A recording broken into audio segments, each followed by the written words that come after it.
ያልፈልግም ተጽዕኖ በማንኛውም ማህበራዊ ግንኙነታችሁ የቀይ መስመራችሁን የሚጥሱ ሁኔታዎች ስትመለከቱ አልችልም ከሚለው ያቋም መግለጫ ይልቅ አልፈልግም የሚለውን መጠቀም ሲጀምሩ ብዙ አይነት ሰዎች አመጣጣቸውን ስትገድቡ ራሳቸውን ታገኛላችሁ። ቀደም ሲል እንደተብራራው አልፈልግም ስንል አቋምን፣ ጥንካሬ፣ የግል መመሪያን የሚያሳይ ነው።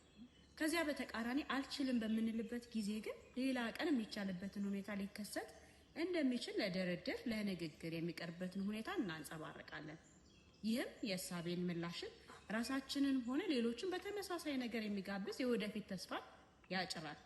ሰዎች አንድን ነገር እንድናደርግ በሚጋብዙን ጊዜ ወይም አንድን ነገር በእኛ ላይ ለማድረግ ሲሞክሩ አልችልም የሚለው መልስ ስንሰጣቸው አስተምርሃለሁ፣ አቅም ሰጥሃለሁ፣ መንገዱን አሳያለሁ ሲሉን ካለመቻል ወደ መቻል እንድንመጣ መንገድ እንደሚያመቻቹልን በማመላከት ተታውተውንም ከላይ የተጠቀሰውን ሐሳብ በተቃራኒ ግን ሰዎች አንድን ነገር እንድናደርግ በሚጋብዙን ጊዜ ወይም አንድን ነገር በእኛ ላይ ለማድረግ በሚሞክሩበት ጊዜ አልፈልግም ወይም አይደረግም በሚል ምላሽ ስንሰጣቸው ጉዳዩ እዚያ ጋር ነው የሚያበቃው።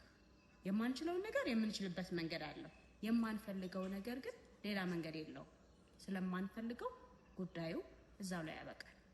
ቀዩ መስመር የዶክተር ዮም መጽሐፍ የተወሰደ ብዙ ጊዜ ሰዎች ትሮማ ሲገጥማቸው ገደብ የለሽ ህይወት ይኖራቸዋል ወይም ደግሞ በጣም ትልቅ የሆነ ገደብን ያበጃሉ። ስለዚህ ቀይ መስመርን ማስመር ምን ያክል ህይወታችን እንደሚጠቅም የሚያሳይ መጽሐፍ ነው።